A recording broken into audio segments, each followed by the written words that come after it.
termasuk himbauan. Nah, sekarang yang perlu kita sadari dulu Bapak Ibu adalah keinginan untuk baca Al-Quran. Nah, niki yang repot niki. Menghadirkan keinginan dalam hati untuk baca Al-Quran. Nah, banyak yang beralasan, saya kalau baca Al-Quran belum bisa, Bib. Sebenarnya niku bukan alasan niku. Itu bukan alasan, karena sekarang ini sudah banyak ustadz-ustadz yang luar biasa. Mereka tidak hanya mau mendidik anak-anak kita, tapi juga mau mendidik kitanya sebagai orang tua. Kenapa? Mereka itu niat baik. Mereka itu niat baik. Tujuannya apa? Kalau anaknya bisa baca Al-Quran, ke orang tuanya tidak bisa baca Al-Quran, pastikan malu nanti orang tuanya. Pasti punya perasaan di dalam hati itu malu dengan anaknya. Wah, anakku iso ngaji, lah aku ibu bapak ora iso ngaji. Ustadznya faham. Ustadz-ustadz yang ahli Quran itu mereka paham ngasih solusi buat para orang tua. Ayo, biar tidak malu sama anaknya. Apalagi yang namanya orang tua itu kan contoh bagi anaknya lah, ini kok malah anaknya yang lebih pinter. Nah, diajarkan kepada mereka. Tujuannya juga apa? Supaya orang tua bisa beribadah dengan baca Al-Quran.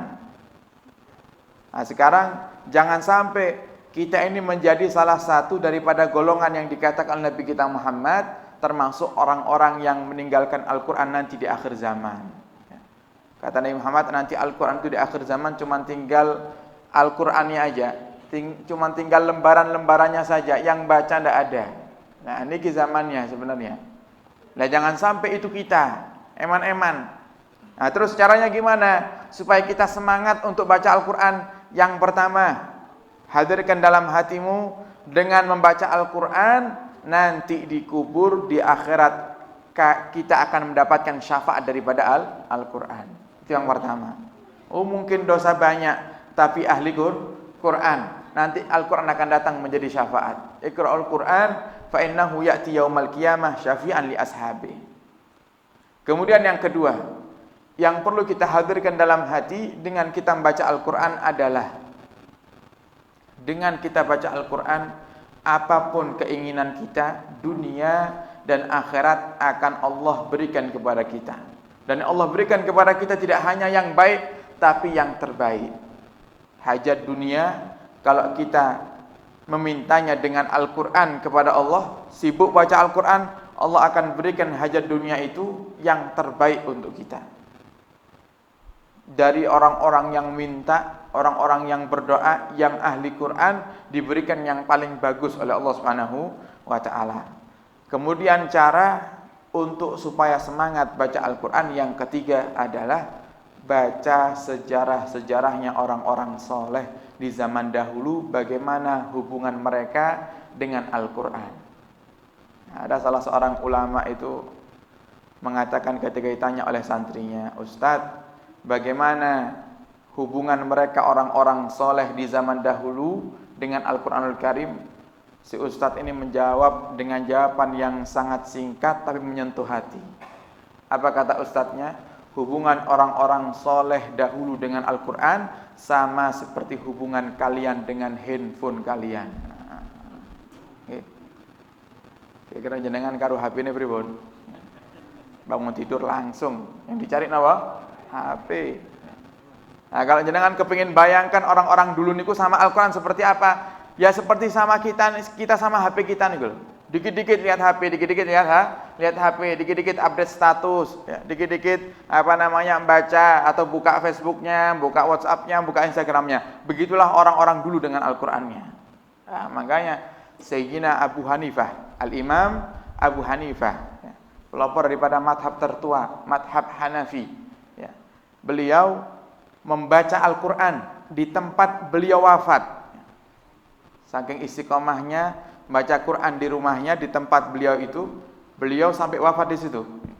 Beliau baca Al-Quran di tempat beliau wafat sebanyak 7.000 kali hataman. 7.000 kali hataman. Lek awake dhewe kira-kira ping pira wisan hatame? Ya, kadang seumur hidup tidak pernah hatam kita nih. Mulai dari kecil sampai sekarang tidak pernah ngerasakan hatamnya Quran itu seperti apa sih. Sayyidina Al-Imam Asy-Syafi'i, setiap hari beliau hatamkan Al-Quran sekali. Imam Syafi'i, dengan sibuknya beliau mengarang kitab, sibuknya beliau menjadi ulama madhab, jadi ulama daripada mujtahid madhab, sibuk belajar, sibuk memikirkan daripada masalah-masalah syariat yang perlu dikeluarkan hukumnya. Itu Imam Syafi'i. Tapi masih sempat untuk baca Al-Quran sehari 1 kali hataman. Itu Imam Syafi'i. Masuk bulan Ramadan, beliau tambah semangatnya. 1 hari beliau hatam Al-Quran 2 kali.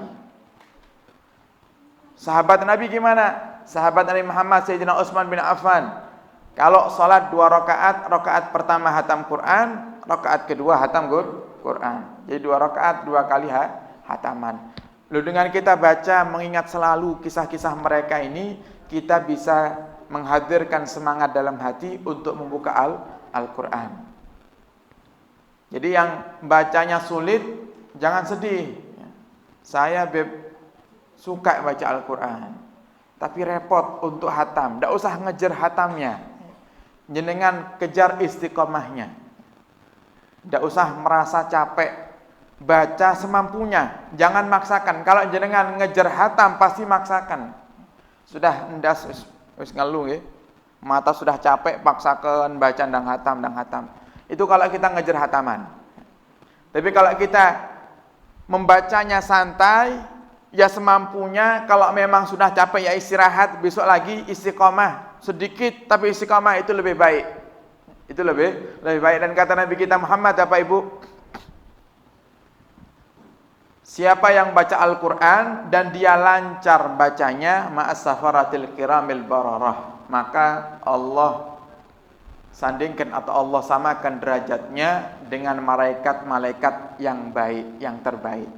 Jadi orang yang hobi baca Al-Quran, bacanya baik, tartilnya baik, bisa memahami maknanya, itu derajatnya disamakan dengan malaikat safaratil kiramil bararah, malaikat yang paling mulia.